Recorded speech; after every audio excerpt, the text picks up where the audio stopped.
Aku balas mulut tetanggaku yang kerap menghinaku anak janda miskin. Ku buat mereka diam saat melihatku keluar dari mobil mewah. Yang belum subscribe silahkan tekan tombol subscribe, agar tidak tertinggal notif dan cerita-cerita menarik selanjutnya. Terima kasih.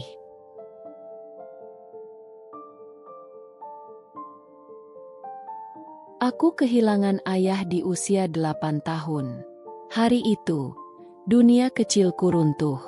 Aku berdiri di samping peti kayu sederhana, menggenggam tangan ibuku yang gemetar, sementara air mataku tak kunjung berhenti mengalir.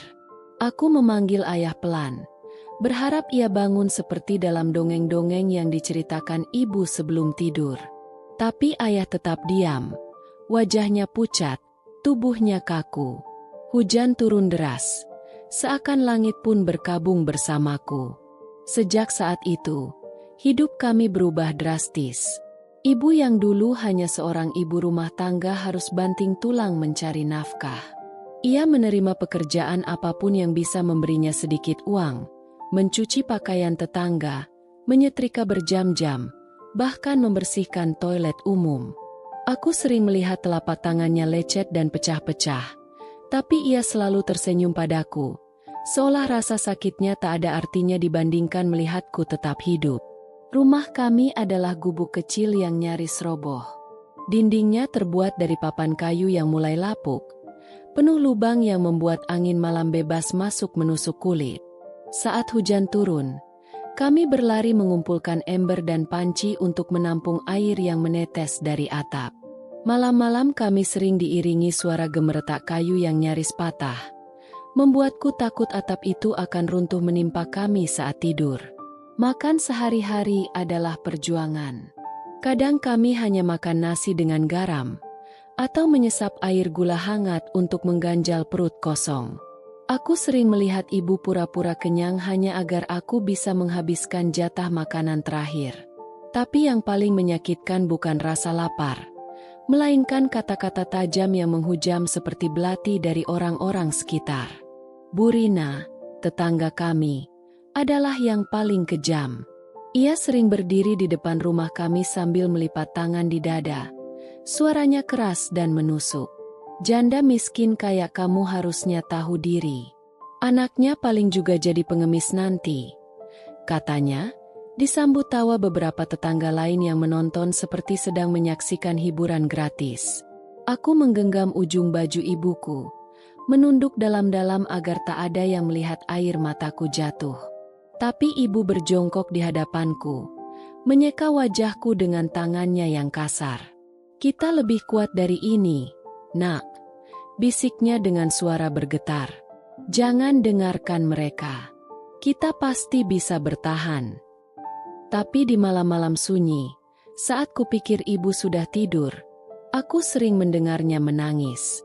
Tangisannya teredam, tertahan, seolah ia tak ingin aku mendengar betapa hancurnya ia sebenarnya. Dan saat itu aku sadar, aku bukan hanya kehilangan ayah, aku kehilangan seluruh kepingan masa kecilku. Pagi itu, ibu keluar rumah dengan keranjang sayur di tangannya. Wajahnya penuh harap bahwa hari ini dagangannya akan laku. Aku berjalan di sampingnya, membantunya membawa beberapa kantong plastik berisi cabai dan bawang merah. Matahari masih malu-malu muncul di ufuk timur, tapi aku sudah tahu, hari ini akan sama seperti kemarin, penuh hinaan dan tatapan meremehkan. Langkah kami terhenti saat melewati warung kecil di ujung gang.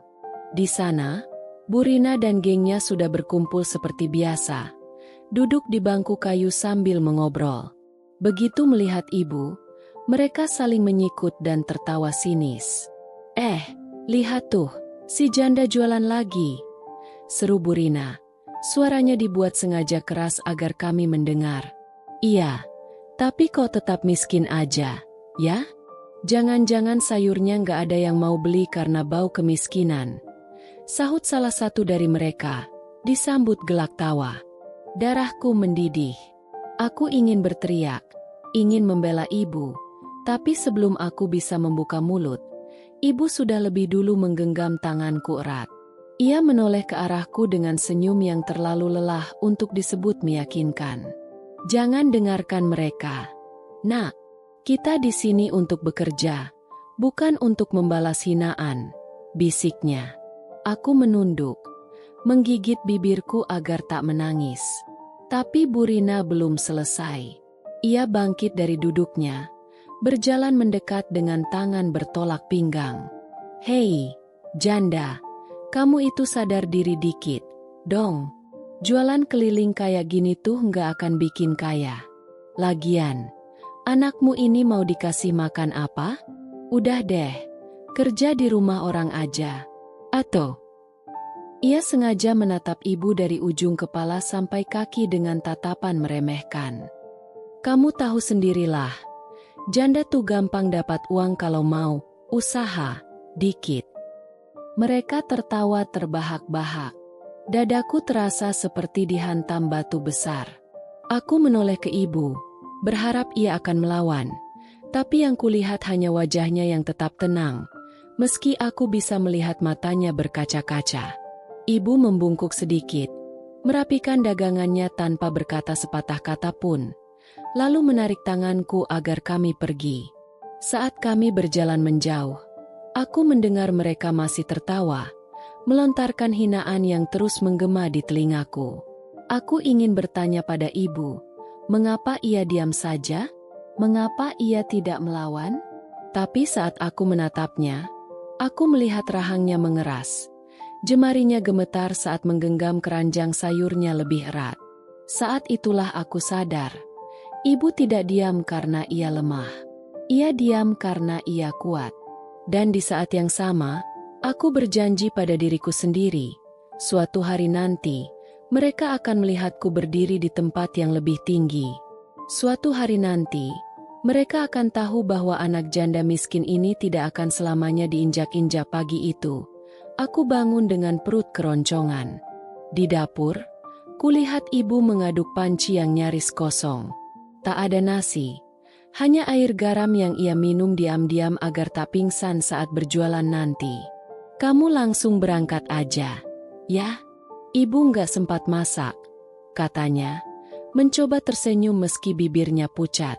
Aku mengangguk, menyembunyikan rasa kecewa yang menyelinap di hatiku. Aku tahu ibu sudah melakukan yang terbaik. Aku berangkat sekolah dengan langkah gontai. Perutku terus berbunyi sepanjang perjalanan. Di sekolah, teman-temanku membuka kotak bekal mereka. Nasi goreng dengan telur, roti isi daging, bahkan ada yang membawa kue tart kecil sebagai camilan. Aku hanya bisa menelan ludah, mengalihkan pandangan ke buku supaya tak tergoda aroma makanan yang menyiksa. Saat jam istirahat tiba, aku duduk di sudut kelas, pura-pura sibuk membaca. Tapi tubuhku terlalu lemah untuk fokus. Pandanganku mulai buram, dan sebelum aku bisa menyadarinya, segalanya menjadi gelap. Aku terbangun dengan kepala terasa berat, dikelilingi suara tawa yang tajam. Di depan mataku, anak-anak Bu Rina berdiri sambil menunjukku. Dia pingsan. Kelaparan kali ya, kan gak punya duit buat makan, kata salah satu dari mereka, disambut tawa terbahak-bahak. Ngapain juga sekolah kalau cuma bikin malu? Orang miskin kayak kamu mending bantuin ibu jualan aja. Jangan sok pinter. Seru yang lain. Aku ingin menangis, tapi aku menahan air mata itu sekuat tenaga. Aku menggigit bibir, memaksa tubuhku untuk bangkit meski lututku masih gemetar. Saat bel masuk berbunyi, aku kembali ke bangkuku, menahan nyeri di kepala dan hati.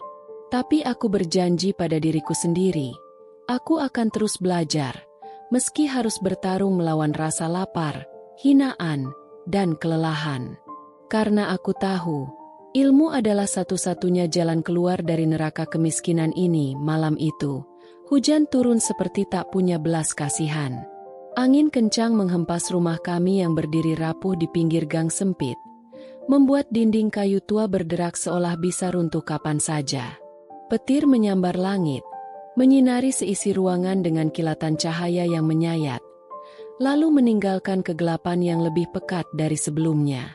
Aku duduk meringkuk di sudut kamar, memeluk lutut sambil menatap atap seng yang sudah penuh tambalan karat.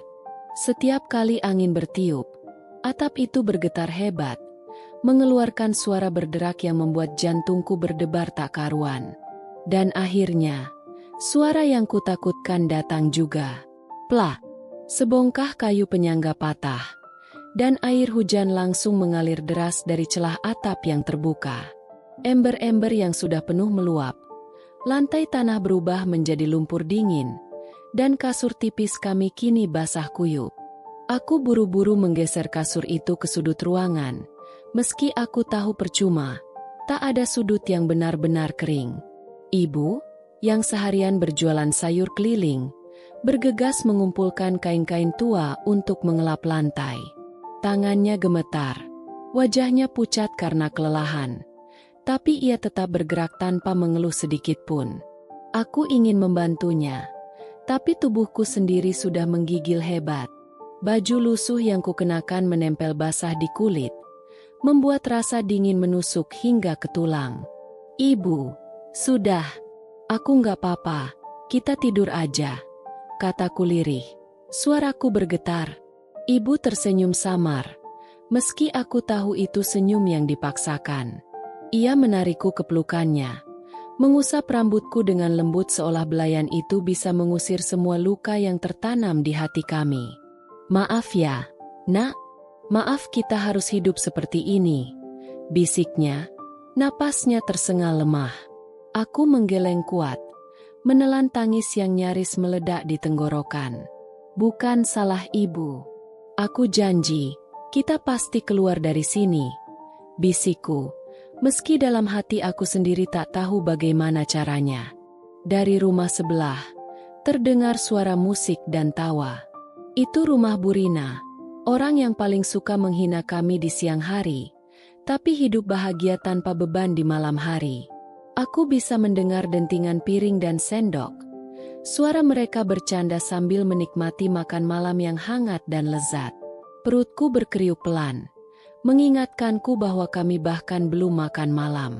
Kami hanya punya sisa nasi yang keras dan sedikit garam, tapi ibu memilih menyimpannya untuk besok pagi. Air mata menggenang di pelupuk mataku. Aku ingin berteriak, bertanya pada dunia kenapa hidup sekejam ini. Kenapa ibu yang begitu baik hati harus menderita seperti ini? Kenapa aku harus tumbuh besar dengan rasa lapar dan dingin yang tak pernah pergi? Tapi aku tahu, berteriak pun tak ada gunanya. Yang bisa kulakukan hanyalah bertahan. Aku meremas ujung baju ibu yang basah, berusaha mengumpulkan kekuatan dari sisa-sisa harapan yang hampir padam. Di bawah atap bocor yang terus meneteskan air ke tubuh kami, aku berdoa dalam diam, memohon agar suatu saat, kami bisa tidur nyenyak tanpa takut rumah ini runtuh menimpa kami. Memohon agar suatu saat, kami bisa tertawa tanpa bayang-bayang hinaan dari tetangga. Memohon agar suatu saat, aku bisa membuktikan pada dunia bahwa anak dari janda miskin ini tidak akan selamanya jadi bahan ejekan. Aku bersumpah, aku akan melawan takdir ini.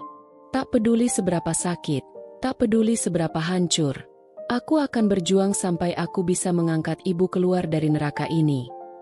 Hari itu, hujan mengguyur deras, membasahi genting-genting tua rumah kami yang sudah banyak berlubang. Air menetes dari langit-langit, jatuh ke lantai tanah yang dingin. Aku sibuk menaruh ember dan baskom di sana-sini, mencoba menghalau banjir kecil yang masuk ke dalam rumah. Tapi yang paling membuatku cemas bukanlah hujan, melainkan ibu yang belum pulang. Biasanya, ibu sudah tiba sebelum senja, tapi malam itu, jarum jam sudah lewat pukul 9, dan bayangan ibu belum juga muncul di depan pintu. Aku duduk memeluk lutut, menggigil, jantung berdegup kencang, memikirkan kemungkinan terburuk. Hingga akhirnya, pintu kayu kami terbuka pelan, dan ibu masuk dengan tubuh kuyup. Langkahnya terseok-seok, wajahnya pucat seperti kertas. Aku berlari menghampirinya, mendekap tubuhnya yang dingin seperti es. Bu, kenapa basah begini? Kenapa lama pulangnya? Tanyaku panik. Ibu hanya tersenyum tipis, tapi bibirnya bergetar hebat. Dagangan sepi. Ibu tadi hujan-hujanan cari sisa pelanggan biar bisa bawa pulang uang buat beli beras. Katanya lirih. Aku menangis. Melihat ibu seperti itu lebih menyakitkan daripada rasa lapar yang biasa kurasakan. Aku memapahnya ke kasur tipis yang sudah lembab terkena air hujan. Tapi baru saja ibu berbaring, tubuhnya mulai gemetar, napasnya tersengal, dan batuknya terdengar begitu berat. Bu, kita ke puskesmas, ya? Aku pinjam uang ke tetangga dulu. Kataku, hampir panik. Tapi ibu menggeleng lemah. Tangannya meraih jemariku. Jangan, kita nggak punya uang. Nak, ini cuma capek biasa. Besok juga sembuh. Bisiknya, meski aku tahu itu bohong. Malam itu, aku tidak tidur. Aku duduk di samping ibu, mengompres dahinya yang panas membara dengan kain basah. Setiap kali ia batuk, aku ikut merintih, seolah rasa sakitnya juga merembes ke dalam dadaku. Aku terus berdoa dalam hati, memohon pada Tuhan agar ibu sembuh, agar ibu tidak meninggalkanku sendirian di dunia ini. Keesokan paginya, ibu tetap lemah. Aku tahu aku harus melakukan sesuatu. Aku berangkat sekolah seperti biasa, tapi setelah itu, aku langsung menuju warung makan kecil di ujung gang, tempat aku sering lewat saat pulang sekolah. Aku memberanikan diri mendekati pemilik warung, seorang wanita parubaya yang terlihat sibuk mengatur dagangan. Dengan suara gemetar, aku berkata, "Bu, saya mau kerja di sini. Apa aja boleh. Saya bisa cuci piring, bersihin meja, sapu lantai. Saya nggak minta banyak, asal bisa bawa uang buat beli obat ibu saya." Wanita itu terdiam, menatapku dengan sorot mata yang sulit ku mengerti. Setelah beberapa detik yang terasa begitu panjang, ia mengangguk pelan. "Mulai sekarang aja, ya?" Katanya lembut. Aku mengangguk cepat. Air mata menggenang di pelupuk mata. Hari-hari berikutnya berubah menjadi lebih berat dari yang kubayangkan. Sepulang sekolah, aku langsung ke warung dan bekerja hingga larut malam. Tangan kecilku yang terbiasa memegang pensil kini memegang piring-piring kotor, menggosoknya hingga bersih. Sabun cuci mengikis kulitku, membuatnya perih dan mengelupas. Tapi aku tidak peduli. Yang lebih menyakitkan dari rasa lelah adalah hinaan yang terus-menerus kudapatkan. Bu Rina, yang entah kenapa selalu ada di mana-mana, sering mampir ke warung itu bersama teman-temannya. Begitu melihatku mengenakan celemek lusuh, tangannya langsung menutupi mulutnya, menahan tawa. "Astaga, itu anak janda miskin, ya? Jadi tukang cuci piring sekarang," katanya dengan nada mengejek. "Cocok sih. Daripada jadi beban orang, mending jadi babu." Teman-temannya tertawa terbahak-bahak. Mereka sengaja menjatuhkan sendok atau mengotori meja hanya agar aku harus membersihkannya berulang kali. "Bersihin yang benar, ya. Kalau masih kotor, entar nggak dibayar loh," kata salah satu dari mereka sambil terkikik. Aku menggigit bibir, menahan air mata yang nyaris tumpah. Aku ingin membalas, ingin berteriak. Tapi aku ingat ibu yang terbaring sakit di rumah. Aku ingat tujuanku bekerja. Jadi aku terus menggosok piring, meskipun mataku kabur oleh air mata. Malamnya, aku pulang membawa sekantong nasi dan sebutir obat murah yang kubeli dari apotek kecil. Ibu menatapku dengan mata berkaca-kaca saat aku menyuapinya nasi perlahan-lahan. "Kamu kerja, ya?" bisiknya. Suaranya serak. Aku mengangguk. "Aku mau ibu sembuh," kataku lirih. Ibu menangis malam itu, memelukku erat meski tubuhnya masih lemah. Aku tidur di sampingnya, mengabaikan nyeri di punggung dan luka di tangan.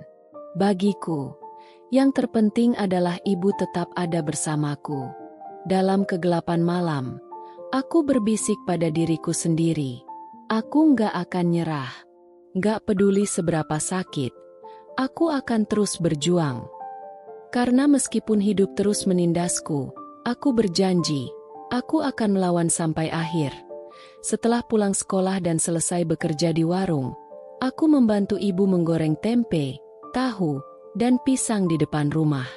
Minyak panas berceceran ke tanganku, meninggalkan luka bakar kecil, tapi aku hanya mengabaikannya. Bau asap yang menusuk hidung bercampur dengan rasa lelah yang menumpuk di tubuhku. Tapi aku tahu kami butuh uang. Nak, coba kamu jual ke rumah-rumah. Siapa tahu ada yang mau beli, kata ibu, menyeka keringat di dahinya dengan kain lusuh. Aku mengangguk patuh, mengisi keranjang kecil dengan gorengan hangat, lalu berjalan menyusuri gang sempit tempat kami tinggal. Langkahku ragu saat tiba di depan rumah Bu Rina, tapi aku menguatkan hati. Aku berpikir, mungkin jika aku bersikap sopan, ia mau membeli meski hanya sedikit. Aku mengetuk pintu kayu yang megah dibanding rumah kami. Butuh waktu lama sebelum akhirnya pintu terbuka, dan wajah Bu Rina muncul di ambang pintu. Ia melipat tangan di dada, memandangku dari atas ke bawah dengan tatapan merendahkan. Ada apa? Tanyanya dengan nada ketus. Aku menelan ludah, mencoba tersenyum. Bu, saya jualan gorengan. Pisang gorengnya manis, tempenya juga renyah. Mungkin ibu mau beli untuk camilan. Suaraku bergetar, tapi aku berusaha tetap ramah. Bu Rina menatap keranjang di tanganku, lalu mendengus. Tiba-tiba, ia tertawa keras. Suaranya menggema di gang sempit. Anak janda miskin sekarang jadi tukang jualan gorengan keliling? Hahaha, mau jadi kaya dari jualan receh begini? Tawa itu menyakitkan. Lebih menyakitkan saat anak-anaknya yang ada di dalam ikut keluar dan tertawa bersamanya. Ih, gorengan kayak gitu pasti minyaknya dipakai berkali-kali. Nggak sehat, kata salah satu anaknya sambil menutup hidung seolah-olah gorengan kami menjijikan. Bilang aja kalian kelaparan, makanya jualan. Minta aja sama kami, kali. Ejek anak satunya lagi, membuat darahku berdesir. Aku menggigit bibir, berusaha menahan air mata yang menggenang. Tapi Bu Rina belum selesai. Ia melangkah lebih dekat, memandangku seakan aku sampah yang mengotori halaman rumahnya. Dengar ya, aku nggak bakal beli dari orang kayak kamu. Janda miskin yang cuma bikin gang jadi kumuh. Sana, pergi.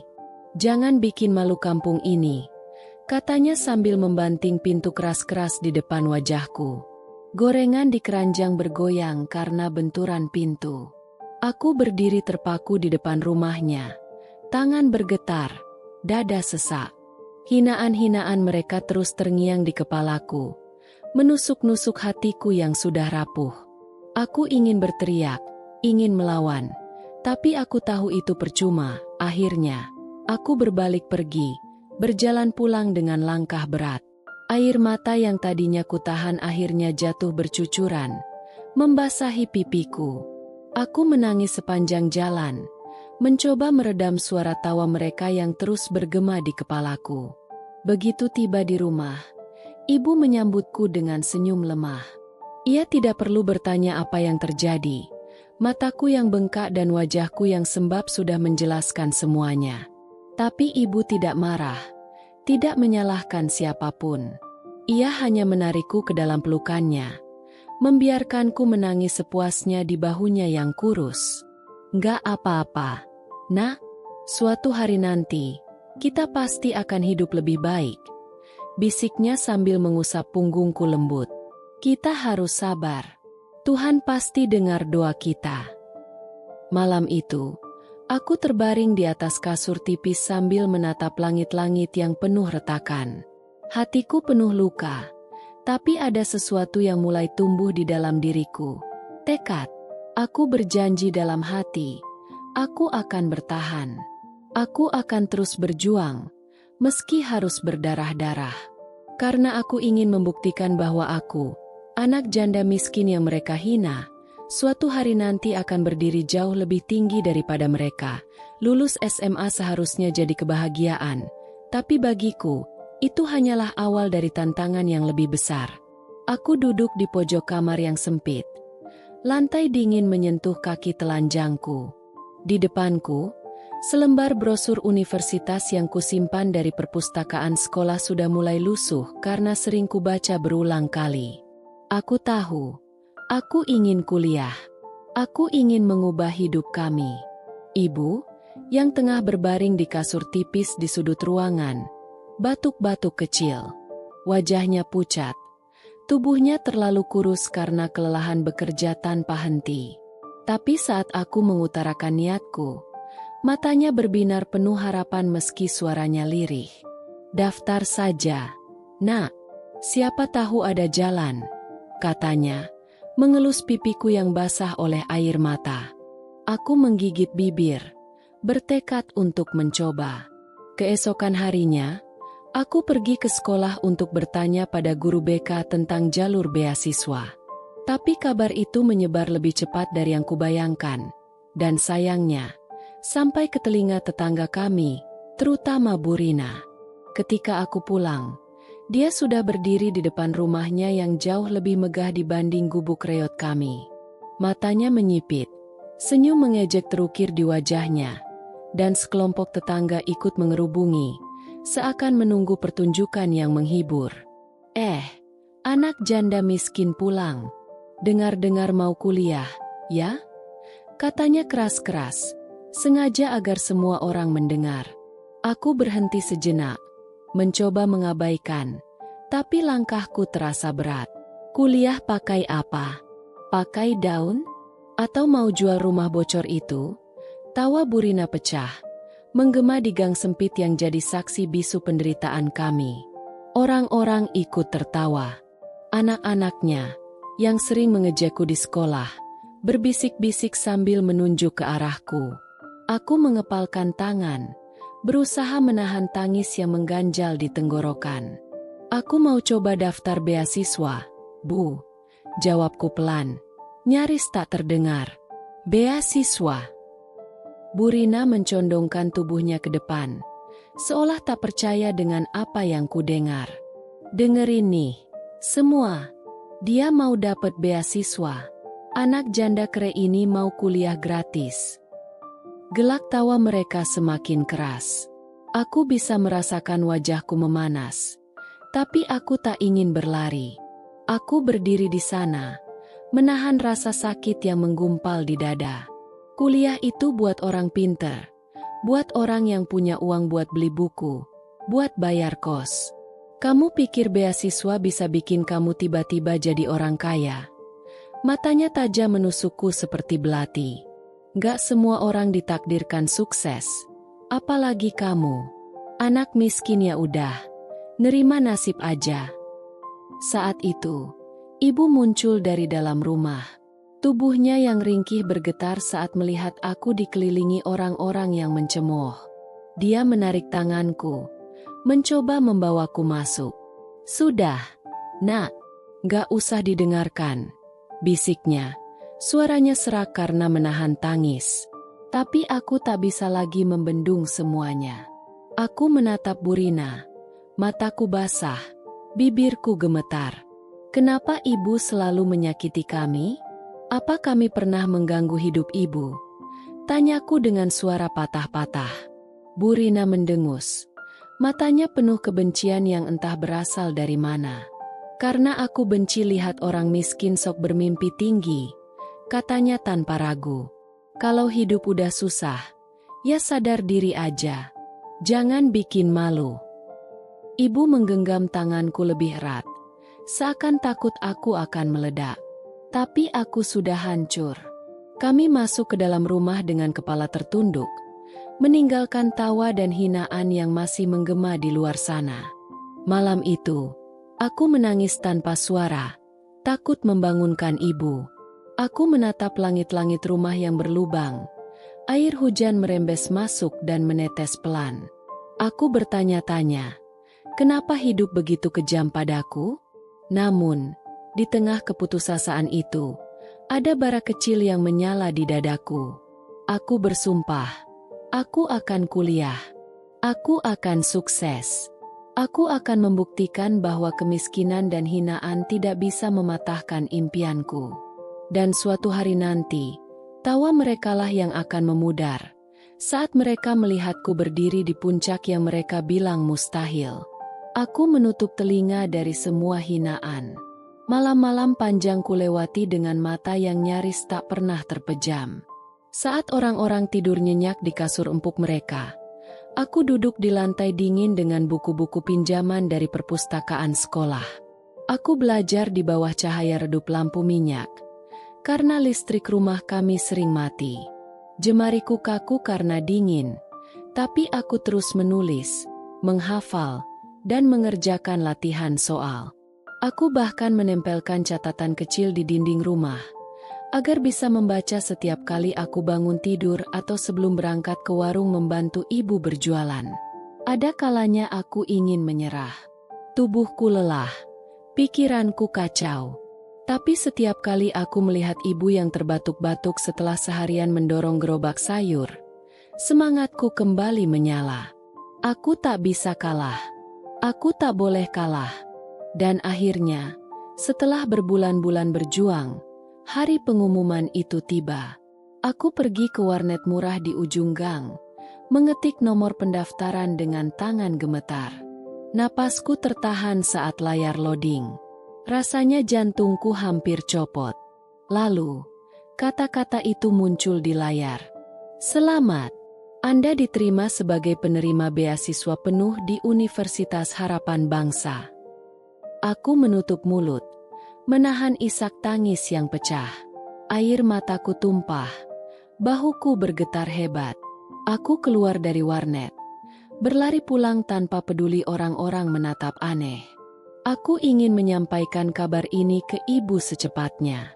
Ibu, aku diterima. Bu, aku dapat beasiswa penuh.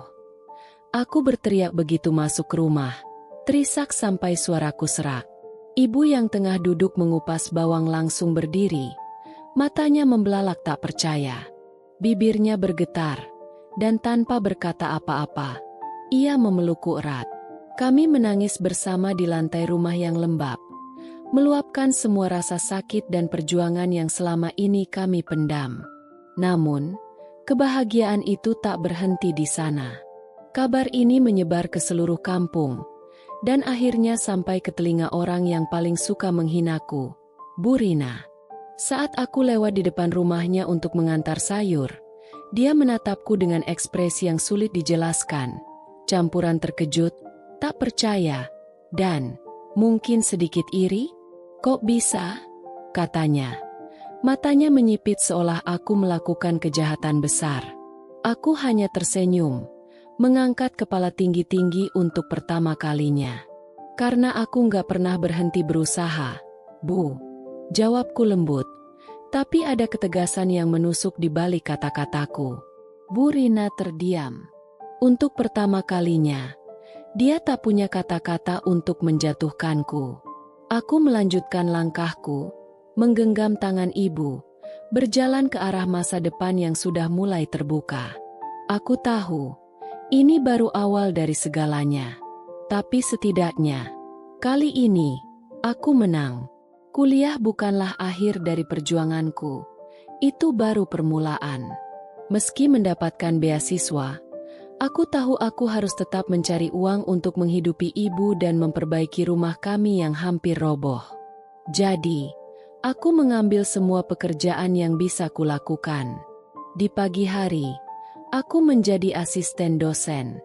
Aku membantu mengoreksi tugas-tugas mahasiswa lain, mengatur materi kuliah, bahkan kadang bersih-bersih ruang kelas tanpa mengeluh. Setelah kuliah selesai, aku bergegas ke kafe dekat kampus, bekerja hingga larut malam sebagai barista. Di sela-sela waktu istirahat, aku duduk di pojok kafe dengan laptop bekas, mengerjakan proyek freelance sebagai penulis artikel dan desain grafis. Aku hampir tidak pernah tidur lebih dari 3 jam sehari. Mataku sering merah karena kelelahan. Tanganku gemetar saat menyeduh kopi. Tapi aku terus bertahan. "Kamu nggak capek, Nay?" tanya salah satu temanku suatu malam, saat melihatku mengerjakan tugas kuliah sambil melipat amplop pesanan di warung. Aku hanya tersenyum samar, menatap layar laptop yang penuh coretan revisi. Aku udah capek sejak lama. Tapi aku lebih capek kalau lihat ibuku terus menderita. Jawabku pelan, tapi penuh tekad. Setiap bulan, sedikit demi sedikit uang hasil keringatku kukumpulkan. Aku kirimkan sebagian untuk ibu di kampung. Cukup untuk memperbaiki atap rumah dan membeli obat-obatan. Aku bahkan menyisihkan uang untuk membelikan ibu baju baru. Sesuatu yang jarang sekali bisa ia nikmati. Ketika aku pulang ke kampung untuk pertama kalinya setelah kuliah, ibu menyambutku dengan air mata haru. Rumah kecil kami kini tak lagi bocor saat hujan, dan ibu bisa tidur lebih nyenyak tanpa harus menahan sakit karena tak sanggup berobat. "Naila, ibu bangga sama kamu," bisiknya sambil memelukku erat. Bahunya bergetar karena tangis yang tak tertahan. Namun, di sisi lain, Bu Rina yang dulu selalu menghina kami hanya bisa memperhatikan dari balik pagar rumahnya. Tatapan merendahkan yang dulu selalu ia berikan kini berubah menjadi pandangan bingung. Seolah ia tak habis pikir bagaimana anak janda miskin bisa sampai sejauh ini. Aku tak mengatakan apa-apa padanya. Aku hanya menggenggam tangan ibu lebih erat, melangkah ke dalam rumah yang kini terasa lebih hangat. Aku tahu perjuanganku belum selesai. Tapi untuk pertama kalinya, aku merasa bahwa kami akhirnya bisa bernapas sedikit lebih lega. Karena perlahan tapi pasti, hidup mulai berpihak padaku. Lulus kuliah bukan berarti jalan hidupku langsung mulus. Aku bekerja di perusahaan besar, mulai dari posisi paling bawah, sebagai staf administrasi yang harus mengurus dokumen sampai larut malam. Tapi aku tak mengeluh. Setiap tugas, sekecil apapun, kulakukan dengan sepenuh hati.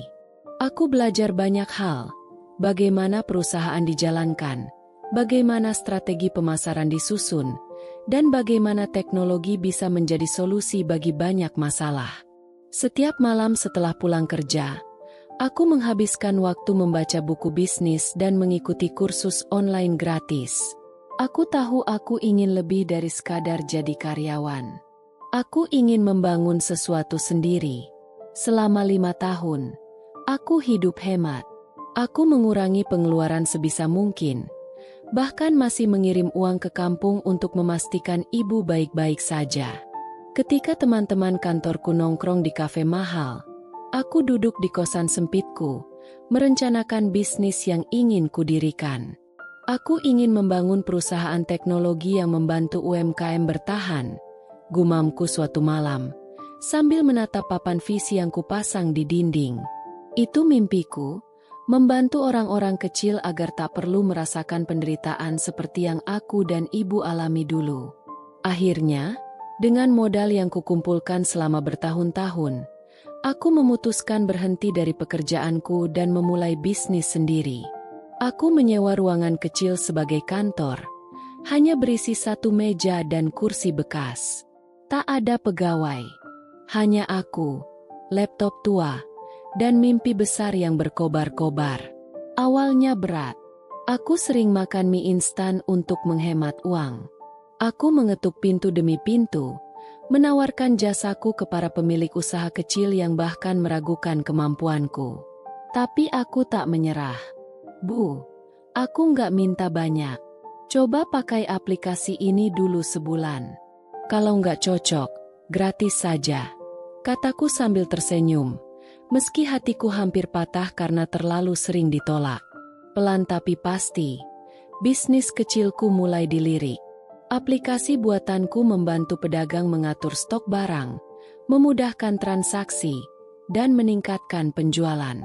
Dalam waktu 3 tahun, Perusahaan yang dulu hanya bermodal tekad berubah menjadi startup yang mulai dikenal.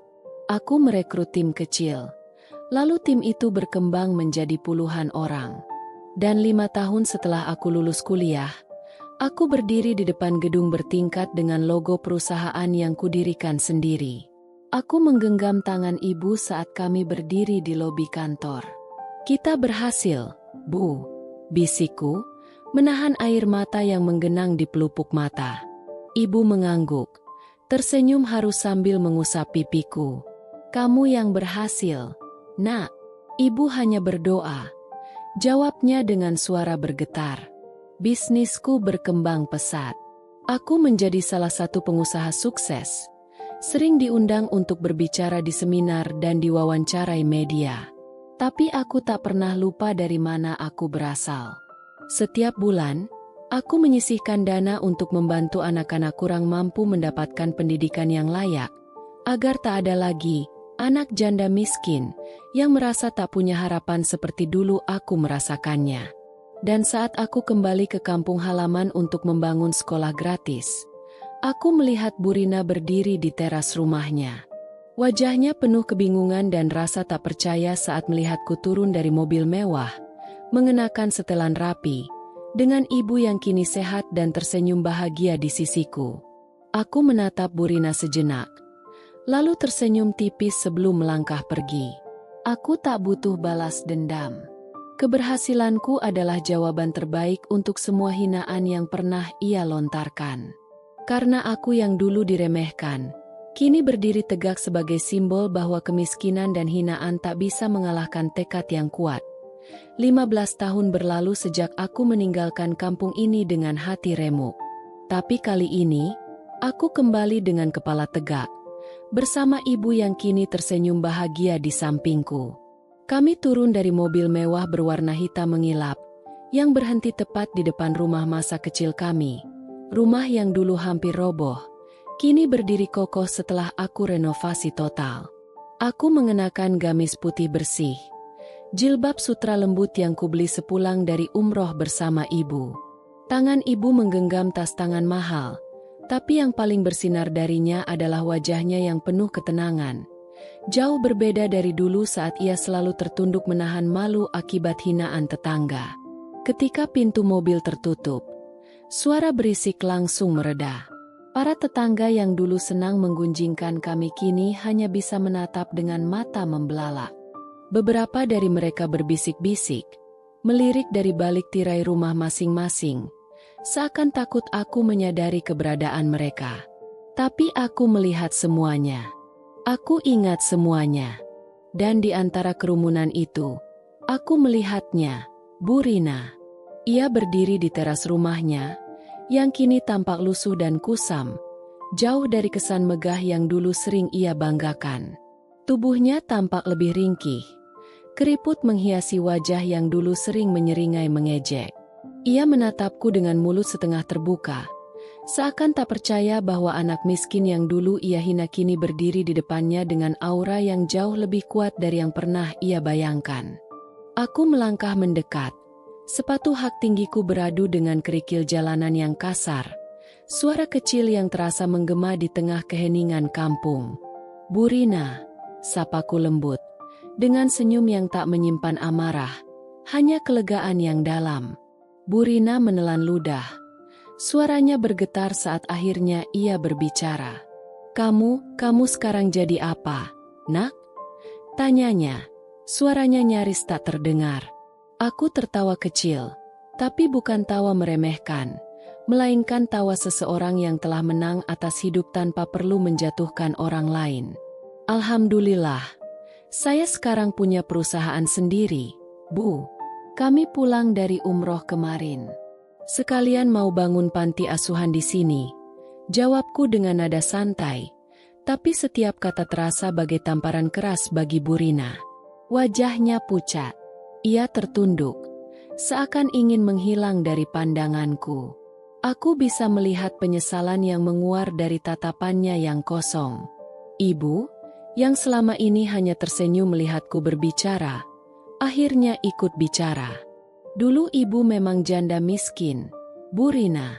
Tapi Allah nggak pernah tidur, katanya pelan, tapi menusuk tepat ke hati.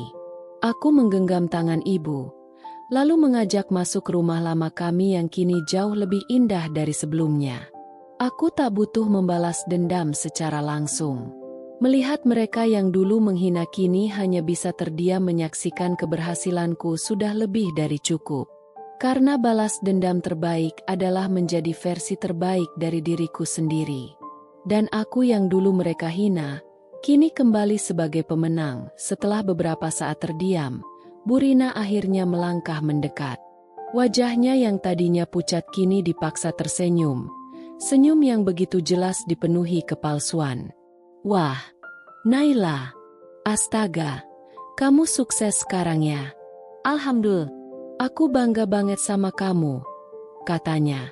Suaranya terdengar melengking, seolah mencoba menutupi kegugupan yang tak bisa ia sembunyikan. Tangannya terulur, mencoba meraih tanganku. Tapi aku tidak menyambutnya. Aku hanya berdiri tegak, menatapnya tanpa ekspresi. Ibu yang berdiri di sampingku tetap tersenyum lembut. Tetapi matanya menyimpan luka-luka lama yang belum sepenuhnya sembuh. Wah, Bu, kok jadi diam aja? Dulu kan paling semangat kalau ngomongin kami, kataku. Suaraku tenang tapi menusuk. Bu Rina tertawa kiku. Aduh, dulu MAH saya cuma bercanda. Nay, jangan dimasukin hati. Saya tuh sebenarnya kasihan sama kamu dulu, makanya suka negur, ujarnya, mencoba memutar balik kenyataan. Aku menyipitkan mata, mengingat semua luka yang ia buat. Ejekan saat aku pingsan di sekolah karena lapar, hinaan saat aku berjualan gorengan demi menyambung hidup, hingga tawanya yang paling nyaring ketika aku bilang ingin kuliah. Aku melangkah lebih dekat, hingga hanya ada jarak tipis di antara kami. Aku bisa melihat kerutan di wajahnya semakin dalam karena tegang. Ibu ingat nggak? Waktu aku datang jualan gorengan ke rumah ini, ibu banting pintu dan bilang aku nggak pantas berdiri di sini. Tanyaku, lirih tapi menusuk. Wajah Bu Rina seketika memucat. Itu saya hilaf, Naila. Saya cuma lagi emosi waktu itu, katanya terbata-bata. Aku menghela napas pelan, menahan getir yang masih mengendap di dada. Meski hidupku kini sudah jauh lebih baik. Gak apa-apa, Bu, kataku akhirnya, dengan senyum samar. Saya cuma mau ibu tahu, kalau saya udah memaafkan semua yang ibu lakukan. Tapi saya juga gak akan pernah lupa. Bu Rina terdiam. Senyumnya memudar perlahan, digantikan ekspresi bingung dan malu yang bercampur jadi satu. Aku menggenggam tangan ibu, membawanya masuk ke dalam rumah tanpa menoleh lagi ke arah Bu Rina. Aku tak butuh pengakuan darinya. Keberhasilanku adalah jawaban terbaik untuk semua hinaannya di masa lalu. Aku menatap Bu Rina yang masih berdiri kaku di depan rumahnya. Matanya bergerak gelisah ke arah mobil mewah yang terparkir di pinggir jalan. Napasnya tersengal pelan, seolah kenyataan yang terpampang di hadapannya terlalu sulit untuk diterima. Aku melangkah mendekat, tumit sepatuku beradu dengan tanah, menghasilkan bunyi pelan yang terasa seperti dentang lonceng penghakiman. Bu Rina, panggilku lembut. Senyum tipis mengembang di wajahku. Dulu ibu bilang anak janda miskin gak akan sukses. Dulu ibu tertawa waktu aku jatuh pingsan di sekolah karena kelaparan. Sekarang, lihat siapa yang datang pulang dengan mobil mewah. Kata-kataku meluncur perlahan. Setiap suku katanya seperti pisau yang menguliti ego Bu Rina lapis demi lapis. Wajahnya memerah seketika, seperti bara api yang tiba-tiba menyala. Ia membuka mulut, seakan ingin membalas. Tapi tak ada satu kata pun yang keluar. Tangannya bergetar, dan matanya berkaca-kaca. Mungkin bukan karena penyesalan, tapi karena amarah yang ia sendiri tak mampu luapkan. Aku nggak pernah lupa kata-kata ibu, lanjutku. Suara sedikit bergetar karena mengingat semua luka lama yang masih mengendap. Setiap hinaan yang ibu lontarkan jadi bahan bakar buat aku berjuang lebih keras. Jadi terima kasih, Bu. Tanpa ibu, mungkin aku nggak akan jadi seperti ini. Bu Rina mengerjap, tertegun. Ia menelan ludah. Matanya semakin berkaca-kaca. Saya cuma bercanda dulu, Nai. Ucapnya pelan, nyaris tak terdengar. Aku menggeleng pelan, senyumku masih bertahan, tapi kali ini terasa lebih dingin. Bercanda? Tanyaku lirih. Lucu, Bu. Tapi kenapa cuma saya yang nangis waktu itu? Bu Rina menunduk, tak mampu menjawab. Tetangga-tetangga yang sedari tadi mengintip dari balik jendela kini berbisik-bisik, saling beradu pandang. Aku menghela napas panjang, lalu meraih tangan ibu dan mengecup punggung tangannya lembut. Ayo, Bu, kita pulang. Bisikku pada ibu, yang menatapku penuh kebanggaan dan haru. Kami melangkah pergi, meninggalkan Bu Rina yang masih berdiri terpaku di depan rumahnya. Langkahku terasa ringan, seolah semua luka masa lalu akhirnya benar-benar luruh bersama angin sore yang menyapu kampung halaman. Aku tak butuh balas dendam lebih dari ini. Senyapnya kekalahan Bu Rina adalah tamparan yang jauh lebih keras daripada 1000 hinaan yang pernah ia lontarkan. Aku berdiri di depan rumah lama kami, rumah kecil yang dulu jadi saksi bisu perjuangan hidup kami. Dindingnya masih sama, kusam dan penuh retakan. Tapi kali ini aku melihatnya dengan pandangan yang berbeda. Bukan lagi rasa malu atau sakit, melainkan rasa syukur. Ibu berdiri di sampingku, mengenakan gamis sederhana dan kerudung yang membingkai wajah tuanya yang kini dipenuhi senyum bangga. Aku meraih tangannya, mengecup punggungnya lembut seperti dulu saat aku kecil. Terima kasih, Bu. Bisikku, suara bergetar menahan haru. Terima kasih sudah kuat, sudah tidak menyerah meski hidup menghimpit kita dari segala arah. Kalau bukan karena ibu, aku nggak akan sampai di titik ini. Ibu mengelus rambutku perlahan. Air matanya mengalir tanpa suara. Kamu yang hebat, Nak, katanya lembut. Kamu yang bertahan meskipun dunia terus menjatuhkan. Ibu cuma berusaha jadi sandaran buat kamu. Aku tersenyum, meski dadaku sesak oleh rasa haru yang tak terbendung. Aku memandang kampung halaman ini, tempat di mana aku dulu dihina, ditertawakan, dipandang sebelah mata. Tapi sekarang, semua itu tak lagi penting. Karena kemenangan sejati bukan saat aku membalas hinaan mereka, tapi saat aku berdiri tegak, membuktikan bahwa semua cacian dulu tak bisa menghalangiku untuk terbang lebih tinggi. Aku memeluk ibu erat, membiarkan air mata kebahagiaan mengalir sepuasnya. Balas dendam terbaik bukanlah menyakiti mereka yang melukai kita, tapi membuktikan bahwa kita bisa jauh lebih kuat, lebih sukses, dan lebih bahagia, tanpa harus menginjak mereka yang pernah meremehkan kita. Dan di bawah langit sore yang mulai meredup, aku tahu satu hal pasti. Aku menang, aku dan ibu kini hidup bahagia, jauh dari segala kekurangan yang dulu membelenggu kami. Rumah kami bukan lagi gubuk reot yang bocor saat hujan, melainkan rumah megah yang penuh cinta dan kehangatan. Aku bisa memberangkatkan ibu ke tanah suci, membelikan apapun yang dulu hanya bisa kami impikan dari kejauhan. Tetangga-tetangga yang dulu mencibir, kini hanya bisa diam saat kami melintas. Bu Rina, yang paling keras menghina, sekarang menunduk setiap kali berpapasan denganku. Wajahnya menyimpan rasa malu yang tak bisa ia sembunyikan. Aku tak perlu berkata apa-apa. Keberadaanku saja sudah cukup jadi jawaban atas semua hinaan masa lalu. Karena aku yang dulu mereka anggap tak akan jadi apa-apa, kini menjadi seseorang yang bahkan tak bisa mereka gapai. Aku menggenggam tangan ibu, berjalan melewati kampung dengan kepala tegak.